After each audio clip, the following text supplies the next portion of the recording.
es disciplinar al movimiento obrero y popular. El objetivo es restringir derechos.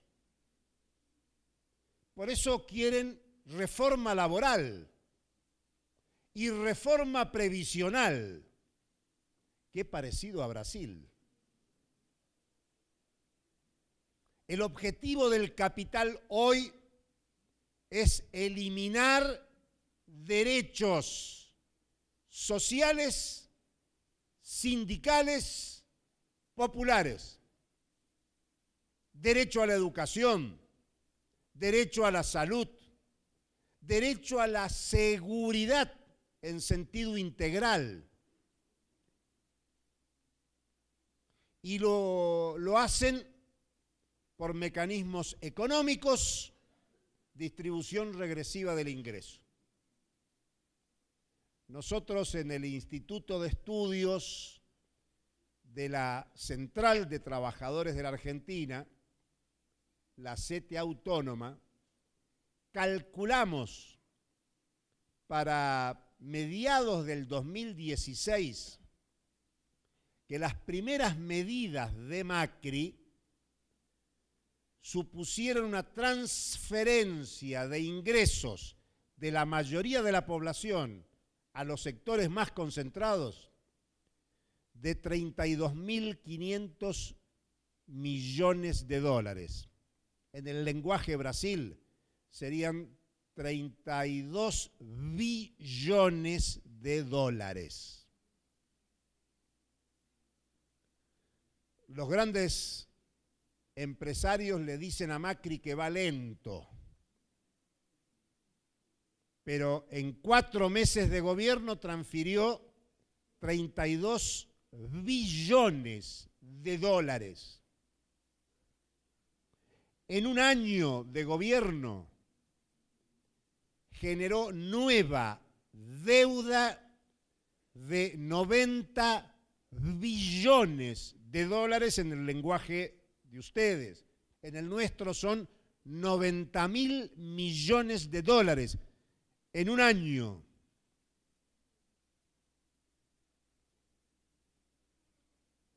Las medidas fueron devaluación, transferencia de recursos a los grandes exportadores, pago a los acreedores externos con nueva deuda.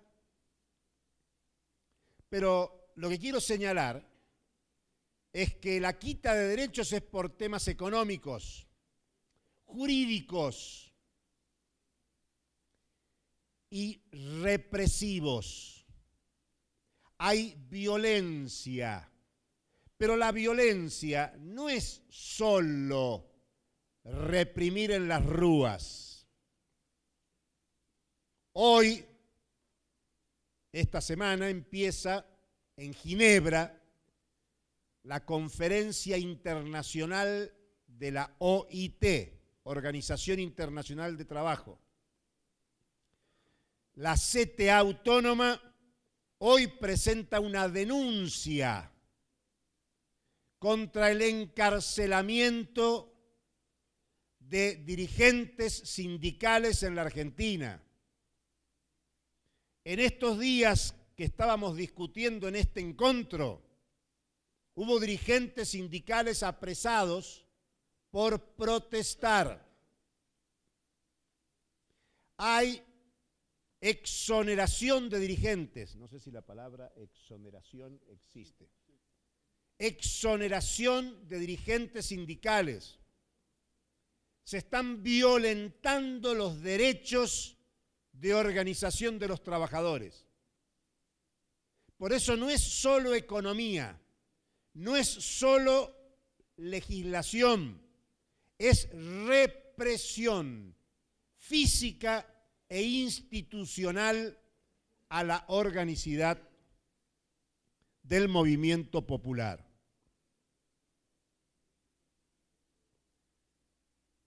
Un detalle más sobre el tema de las inversiones. Como las inversiones no llegan ni de Estados Unidos, ni de Europa, ni de Japón, Macri acaba de venir de China y se están firmando acuerdos multimillonarios con China. Yo llamo la atención en la CEPI, en la CEPLA, para estudiar lo que representa el creciente papel de China en nuestra América. Hace poco menos de 20 años, China casi no existía en las relaciones económicas con nuestra América. Hoy es principal socio comercial de muchos de los países, principal inversor productivo y se está transformando en el gran prestamista de nuestra América. Si queremos recuperar el debate de la dependencia, pensemos en la coyuntura actual por donde transita la nueva dependencia del proceso económico en nuestra América. La síntesis de este primer punto en la realidad argentina hoy es de inflación y de recesión. La inflación, ¿a quién perjudica? A la mayoría que percibe ingresos fijos. La inflación es un mecanismo de redistribución de ingresos. La inflación es un mecanismo del poder para apropiar renta socialmente generada. Hay perdedores y ganadores con la inflación. ¿Y la recesión? Y la recesión es desempleo. En un año se perdieron 200.000 puestos de trabajo. Y lo que crece en la informalidad. Y la informalidad, vamos a hablar claro, la informalidad es impunidad de las patronales, privadas y estatales. La ofensiva del capital se expresa en la impunidad de las patronales que no registran a los trabajadores y no tienen acceso a la seguridad social. El segundo aspecto que quiero considerar es que esto que ocurre en Argentina, que ocurre en Brasil, en Paraguay, en Honduras, es parte de la ofensiva capitalista de largo aliento. Y cuando yo digo largo aliento,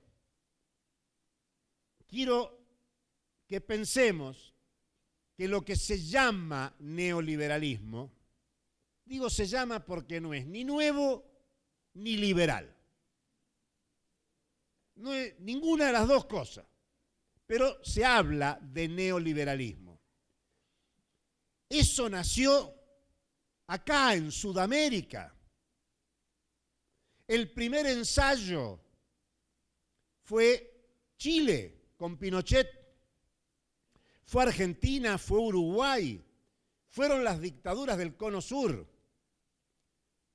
A ver, sin violencia del terrorismo de Estado no hubiera surgido el neoliberalismo.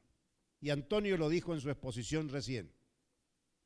Hoy el neoliberalismo mundial existe por la militarización, que yo llamo terrorismo de Estado mundial. Estados Unidos, per se, o por los gobiernos constitucionales, o más o menos, de América Latina, puede intervenir en procesos de la región. Por ejemplo, Venezuela. El terrorismo de Estado dio nacimiento al neoliberalismo, a la ofensiva del capital. Y hoy se expresa con terrorismo de Estado mundial. Y la ofensiva del capital es, primero, contra los trabajadores. Sí, contra trabajadoras y trabajadores. Pero también, en segundo lugar, contra la naturaleza. Como nunca. Podemos acordarnos de la colonización, del papel subordinado de América Latina en la acumulación originaria del capital. Pero hoy, la agresión a la naturaleza va contra la posibilidad de sobrevivencia de la sociedad y del planeta. La ofensiva es contra el trabajo, contra la naturaleza y contra la sociedad. Y contra la sociedad a través del consumo, del consumismo. El consumo supone la circulación de la producción monopolizada por las transnacionales. Docentes y estudiantes de economía política. El consumo es el mecanismo de realización de la producción y del plusvalor. Es la base para la reproducción del ciclo del capital y la reproducción de las condiciones de dominación, de explotación. Por eso la ofensiva no es una ofensiva económica, es una ofensiva integral para reproducir una lógica de dominación. David Harvey escribió un libro que se llama El enigma del capital. Y el enigma del capital, explicado en ese libro, bueno, es lo que explicó Carlos Marx hace 150 años, de que el ciclo del capital es esta generación de una cultura que instala al valor de cambio por encima del valor de uso. No siempre la sociedad mundial se rigió por el valor de cambio. Es el capitalismo el que nos genera la naturalidad de que para satisfacer necesidades hay que ir a comprar. Y si encima compramos lo que no es necesario, peor. Por eso, ver la ofensiva del capital en sentido integral y reconocer que esa ofensiva empezó en nuestros territorios, pero también pensar que desde nuestros territorios emergió la resistencia que es estudiada y a veces se pretende imitar en todo el mundo. A ver, ayer o antes de ayer habló Costas Lapavistas acá en este escenario y terminó su exposición hablando de América Latina, porque Syriza se miró en el espejo de América Latina. Luego terminó como terminó, o ahí está. Y Podemos en España, la Alianza Izquierda Unida Podemos en España se mira en América Latina. Y la Francia insumisa se mira en América Latina. Y las articulaciones de movimientos populares de Asia, África y América Latina, ya no para ser gobierno, sino para pensar más allá del capital y del capitalismo, se miran en la experiencia de los pueblos de América Latina. Con lo cual, no solo hay que ver a los gobiernos, entre aspas, progresistas, hay que ver lo que nuestros pueblos han creado. Yo quiero afirmar que no hay gobiernos progresistas sin resistencia popular. Es la lucha de los pueblos contra el libre comercio, contra la deuda, contra la militarización, por defender los derechos de las personas, los que generaron las condiciones del cambio político.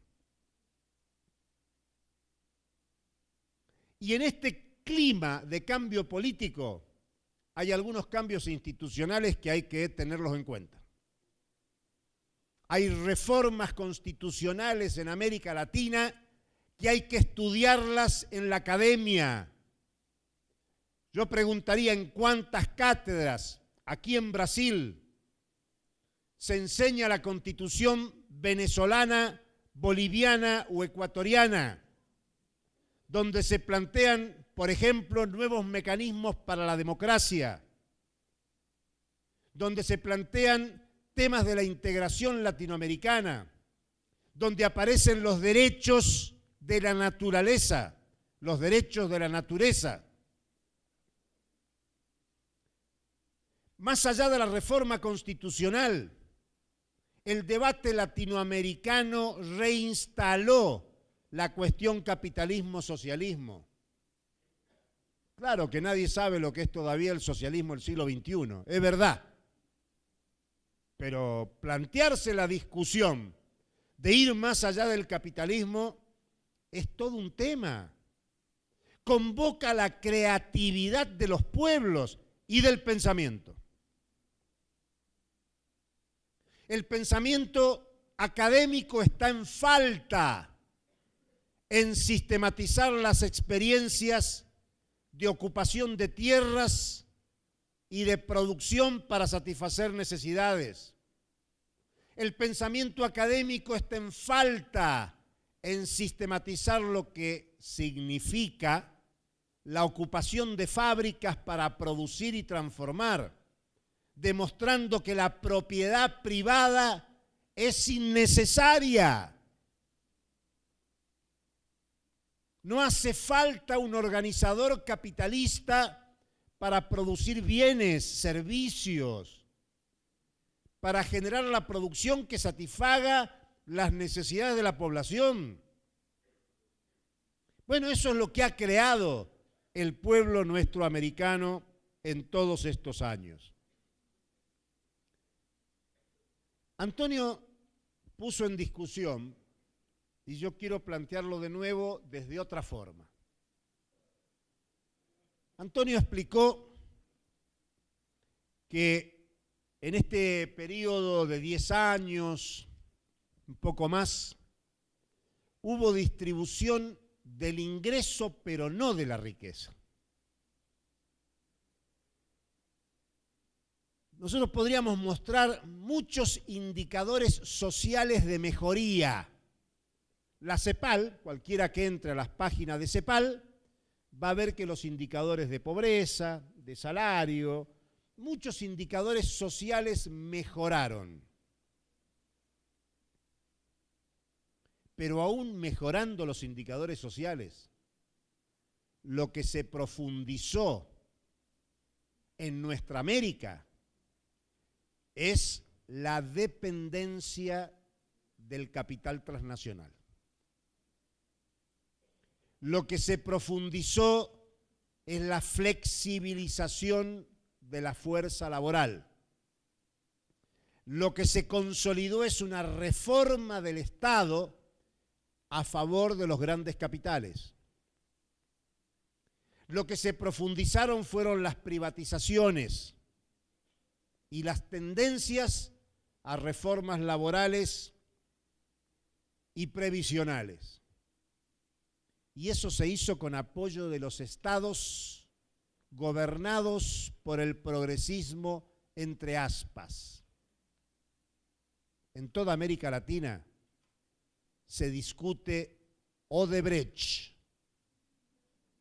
y las coimas. ¿Se dice coimas? ¿Cómo se dice? Mensalado. Eso es. Propinas. Propinas la que damos en las iglesias nosotros. Las propinas mayores le decimos coima. Ahora, Odebrecht es expresión de otras translatinas brasileñas. ¿Y quién sino el BNDES facilitó el financiamiento de la inserción mundial de grandes grupos económicos del Brasil? Entonces, hay que discutir los límites de los gobiernos progresistas, entre aspas, pero al mismo tiempo plantear la consolidación de la dependencia capitalista. Hay que volver a Rui Mauro Marini, hay que volver a Vania Bambirra, hay que volver a los teóricos marxistas de la dependencia para pensar en las condiciones de hoy. ¿Cuáles son las consecuencias de esa dependencia? Yo quiero discutir esto del fin de ciclo como tercera cuestión, porque saben, si uno dice que hay fin de ciclo progresista, lo que queda es que hay una oscilación entre ciclos progresistas y reaccionarios. Y no hay otra cosa, y a mí me preocupa la otra cosa. De este modo, el ciclo progresista sería la época de la industrialización sustitutiva de importaciones, como si eso hubiese sido la solución de los trabajadores y trabajadoras. El ciclo progresista sería volver de nuevo al keynesianismo, al desarrollismo, a la industrialización sustitutiva basada en inversiones extranjeras, a Fernando Enrique Cardoso, no el del gobierno, el de la teoría de la dependencia de los 60, que decía que podía haber desarrollo en condiciones de dependencia. El progresismo es la dependencia profunda. Y por eso yo quiero discutir, ¿qué es esto de discutir fin de ciclo? Lo que hay que discutir es que la agenda plantea que solo es posible ser reaccionario o progresista dentro del capitalismo. Yo quiero tratar de que pensemos, por lo menos pensemos, si es posible ir más allá y en contra del capital.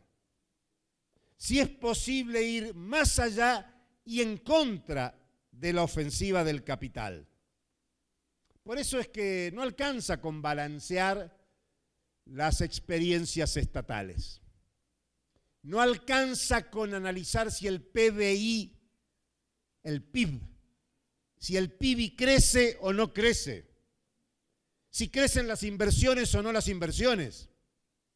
La discusión es si podemos ir de esta naturalización del valor de cambio a una desmercantilización que nos ponga de nuevo en la discusión del valor de uso, en la producción para satisfacer necesidades de la población. Y finalmente, porque ya me estoy pasando en el tiempo, los estoy cansando, el cuarto punto que quiero plantear como gran desafío es recuperar la tradición de la crítica. Este año es el año del 150 aniversario de la publicación del tomo 1 del Capital. No solo hay que volver a leer el Capital, sino hay que pensar a esa obra magna de Carlos Marx como una obra teórica que nos puede permitir entender la ampliación de las relaciones de intercambio actual y la ampliación de las relaciones de explotación en la coyuntura actual. Marx no es un autor decimonónico. No es un autor viejo, es un autor actual que estamos desafiados a completarlo, a continuarlo, porque Marx dejó una obra inconclusa. Por lo tanto, la crítica a la economía política es fundamental. Pero este año también hay otro aniversario importante. Es el centenario de la Revolución Rusa. Nosotros hoy sabemos que ni Rusia socialista ni la Unión Soviética ya existen. Eso desapareció en el 89-91. Pero lo que deja es el intento de una generación concreta que se animó a pensar contra y más allá del capital. Hoy sabemos que no le fue bien y podemos hacer el balance de qué aconteció allá. Pero esa voluntad humana de transformar la realidad nos tiene que desafiar.